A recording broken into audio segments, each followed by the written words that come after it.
শাড়ি বা লুঙ্গি দিয়ে যাকাত দিলে যে ক্ষতিটি আপনার জীবনে হবে, অনেকের রয়েছে এই রমজানে শাড়ি বা লুঙ্গি দিয়ে কিন্তু যাকাতটা দেয়। এটা মারাত্মক একটা বাজে কালচার আমার মতে। কেননা বাংলাদেশে এমন নিউজও আমি পড়েছি যে এই শাড়ি বা লুঙ্গি এটা নিতে যেয়ে সিরিয়াল ধরে এই জায়গায় পদপিষ্ট হয়ে মারা গিয়েছে, এরকম ঘটনাও রয়েছে।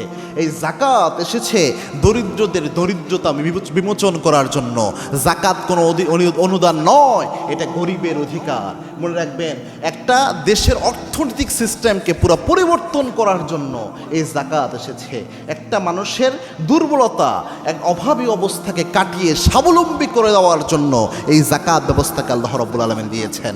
এবং আল্লাহর স্পষ্ট ঘোষণা এটা, অফিয়া আমওয়ালিহিম হাক্কুন লিসাইলি ওয়াল মাহরুম, তোমাদের ধনীদের সম্পদে আল্লাহ রাব্বুল আলামিন গরিবদের জন্য অধিকার দিয়েছেন। এবং এই যাকাতের ব্যাপারে স্পষ্ট বর্ণনা এসেছে। আল্লাহর হাবিব সাল্লাল্লাহু আলাইহি ওয়াসাল্লাম যেইভাবে যাকাত ব্যবস্থা কায়েম করতেন, এটার মাধ্যমে একটা দেশের অর্থনীতি খুব মোড়চড় করে যেত। একটা দেশ অধিকাংশ দরিদ্র মানুষ তারা ধনী হয়ে যেত শুধুমাত্র যাকাত ব্যবস্থা থাকার কারণে। ওমর রাদিয়াল্লাহু আনহু শাসনামল থেকে পরবর্তী শাসনামলগুলোতে যাকাত নেওয়ার মতো লোক খুঁজে পাওয়া যেত না। মানুষ এত অর্থনৈতিকভাবে ভালো হয়ে গিয়েছিল শুধুমাত্র যাকাত ব্যবস্থা প্রণয়ন করার কারণে। কেননা যাকাত ভিত্তিক অর্থনীতি ব্যবস্থা গরিবকে বেশি গরিব হইতে দেয় না, ধনীকে বেশি ধনী হইতে দেয় না, একটা ইকোনমিক্যাল ব্যালেন্স রাষ্ট্রের মধ্যে কায়েম করে দেয়। তো বাংলাদেশে যারা যাকাত দেয়, দেখবেন অনেকে যেটা করে, এই যাকাতদের নামে শাড়ি লুঙ্গি দেওয়া শুরু করে। আর শাড়ি লুঙ্গি নিয়ে কি হয়, 300 টাকার একটা শাড়ি 500 টাকার একটা লুঙ্গি পেয়ে ওটা পরলে তো এমনিই শেষ হয়ে যায়। এইভাবে আপনার যাকাত দেওয়া দরকার নাই। ধরেন আপনার 5 লক্ষ টাকা আপনি যাকাত দেবেন, তো 5 লক্ষ টাকা আপনি 500 টাকা করে দিয়ে বিশাল সব এলাকায় আপনি গরিব মানুষকে শাড়ি লুঙ্গি দিলেন, এটা কোনো ফায়দা হয় না। পারলে এটা দিয়ে আরও মানুষের অনেক সময় যার এটা প্রয়োজন নাই, কারোটা যদি খারাপ পরে কাপড় বা শাড়ি বা লুঙ্গি, কারো মনোপুত হলো না, সে মন খারাপ করলে আর আপনার বরদোয়া আসবে তার পক্ষ থেকে।